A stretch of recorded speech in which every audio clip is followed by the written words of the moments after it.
Hey, hope everyone's having a good morning. This is just me talking to myself again, back at it again. So I made a video and I published it yesterday about the 35 1.4. How to me that's Fujifilm's greatest lens and my reasoning for it. And I can understand because when I Google Fujifilm's best lens or what's the best lens to get, or the 35 f1.4, you get a mixed bag.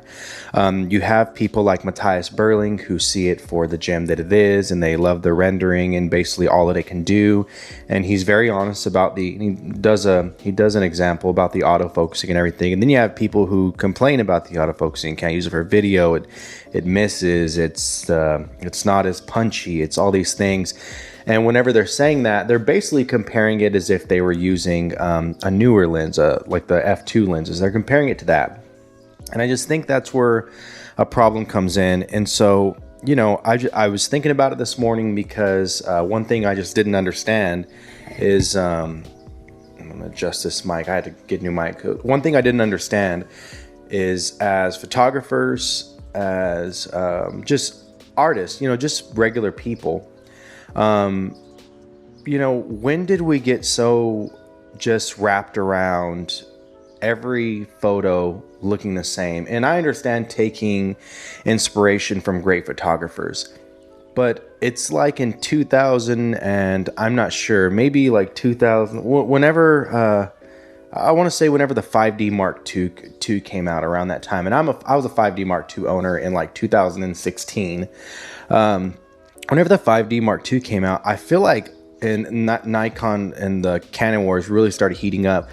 I feel like we really started to see people switch from photography being a culmination of your subject and the surrounding area and telling a story, to seeing how nice of bokeh we could get, and we just all became bokeh whores. And you're seeing that with, you have to have the lenses with the fastest aperture, and people think that a 1.4 lens isn't professional anymore. It's 1.2 that's professional. There's many conversations and videos about this from people saying that if lenses aren't that fast, they're not professional, from Tony and Chelsea Northrup, to I've heard Jared Polin do it. And I'm not saying anything against those guys. I'm a huge Jared Polin fan because I believe that he is very, very raw with the information he gets, and he's very honest about what you're using a camera for. Tony and Chelsea Northrup, whenever I was getting into digital photography, they're actually the two that I watched the most. Because it is a transition. If you're coming from shooting completely analog to digital, you kind of feel like you're missing a lot. But the one thing that you feel like is a trade-off for that is the autofocusing, is not having to manually focus. And even with, I can't remember the camera that I had, and I think I have photos of it somewhere in my library, but I had for a while, and I can't remember. It looks just like their, you know, their 5D series. It wasn't an EOS 3. But it was a film camera. It was really nice. And I paired that with a 40mm 2.8, a little pancake lens. But anyway, back to what I'm saying. I feel like we've gotten to, if it doesn't have shot like amazing bokeh, it's a bad shot. If you can see the background, it's a bad shot, which doesn't make any sense to me, because it used to be photography was about you and the subject and the background. You were telling a full story. I fell in love with photography because of the documentary style of it. Two of my favorite photographers, of all time, and honestly they're my top two favorite photographers, is Nacho Lopez and Gordon Parks. And the thing that I love about Nacho and Gordon is they wanted to tell stories with their photography. Yes, they did fashion. Yes, they did you know, things that were published in magazines and editorials and things, but they first and foremost photographed what they wanted to photograph, and people flocked to them because of the realness of their photos. Gordon Parks, there are so many photos with the environment that I'm telling you, he was never shooting at 1.2 aperture. I mean, this guy's shooting at 4, 5.6 at f11 outside in daylight. Same thing with Nacho. Nacho Lopez, what I love about Nacho Lopez is he's a Mexican photographer, amazing storytelling, but he went against the grain because at the time photographers in Mexico were all flocking to making Mexico look exotic and like a place where people could come. And even back then, I believe is the way he put it, was a vacation. Nacho made it his goal to not photograph the elite people, but to photograph those that were everyday average citizens and those that were everyday poverty-stricken citizens. He wanted to tell the story of what it was really like there. And I just love the fact that in everything that he does, even in some of the portraits he does, and there's one that sticks out in my mind of a woman she's dressing. I'm not sure if she's burlesque, I can't remember. But she's dressing and you see her, and instead of everything being blurred out, you see the background of her, the lights on her mirror, all the clothes for her to get dressed, and it just tells a full and complete story. And it was a great opportunity for him to take that photo and to blur out the background and make a beautiful portrait of a woman. But the story that he told was so much better. And then when it comes to Gordon Parks, everything that he did was based around the fact that I believe when he was a young man, he saw a photograph on the cover of a magazine of migrant workers, Mexican migrant workers. And he thought, man, I want to tell stories. I want to do that. I want to be that. And so he went into the black community and he really told the story. And yes, he did.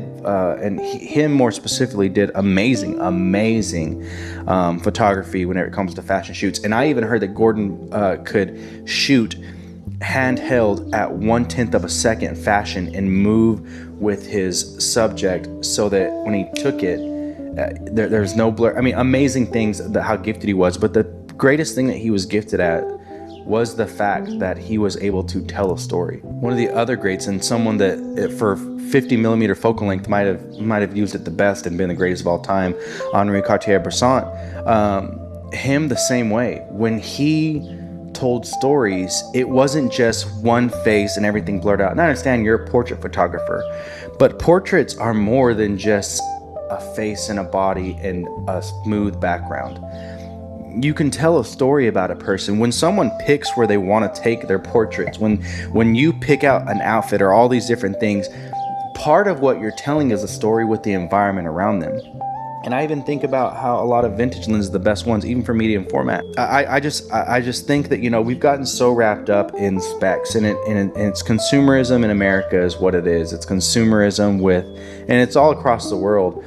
We believe that if we have the most expensive and we have the highest spec everything, that means we'll be able to create better art.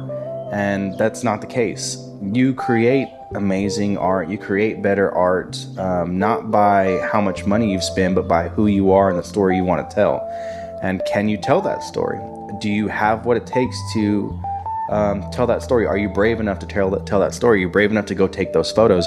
If I was to get the Fuji 50mm 1.0 and I don't go out and shoot, I'm not better for it. If I shoot the exact same portraits over and over and over again, yeah, I can become a great portrait photographer, and that lens may wow people, but am I really always going to shoot at 1.0? Is that all I'm doing? Am I telling more of a story? And I understand there's some people that specifically shoot portrait, and even for editorial work or documentary, they shoot portrait work. I understand that, but are you telling me that same person given a lens, the same 50mm, but let's say at the 50mm focal length they had the f2 instead, wouldn't be able to tell their story? They would be unable of conveying any kind of emotion because that wasn't a 1.0 lens and it was an f2. I don't believe that. I don't believe that's what's limiting us. There's nothing against ordering these things, but I think, and once again, it just goes back to my thoughts about my 35 1.4. It goes back to my thoughts about even the 18 f2, because I believe that it's Fujifilm's second best lens. I love the 35 1.4, the 18 f2, the 55 to 200 is my third favorite lens, and once again, not the fastest lens.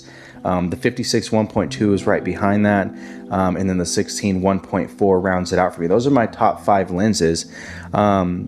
And yeah, they're not the budgety, they're not expensive, and they don't focus as fast. They have some issues with chromatic aberration.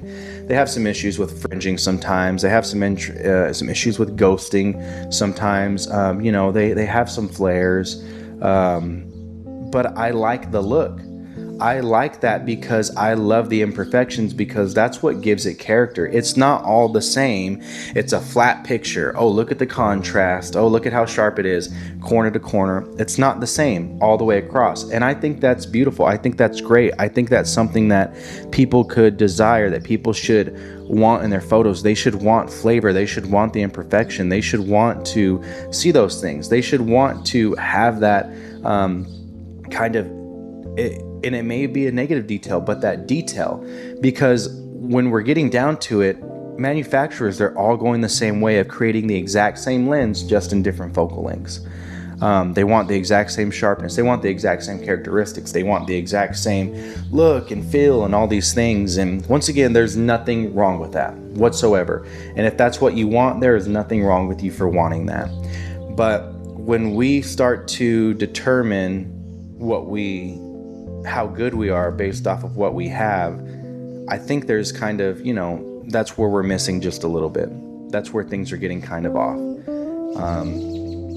No offense to anyone that practices like that and that thinks like that, but I just feel like, if I give your favorite artist, whoever your favorite photographer is, if I give Volandis or Matt Day or Willem Verbeek, if I give any of them a film camera with some wonky lens, like let's say it's an 8mm fisheye lens with a f8 aperture, they're going to go out and they're going to create, and it's going to look great because they choose to create art and they're not limited by what they have. And I think that's what makes people great, and I think that's what we're striving for. We're striving for the greatness and the beauty they have in their photos. But having over 30,000 followers doesn't mean you're the best photographer in the world. There are some photographers that I follow that, for example, there's one guy that I follow who, he has like maybe 300 followers, and his photos are some of the best street photos that I've ever seen. And no one knows the guy's name. I can't even remember his name right now. I think that's the thing, is when you give someone who has passion for it and someone who understands how photography works from a technical standpoint and just has vision, I think that you can give them any lens and anything, and they're more than capable of making something amazing out of it. Every lens that comes out now from every manufacturer, I don't think it's just Canon and Sony and Nikon and Fuji. I think that it's going to be across the board. Same with Olympus. It's going to be the same with Panasonic.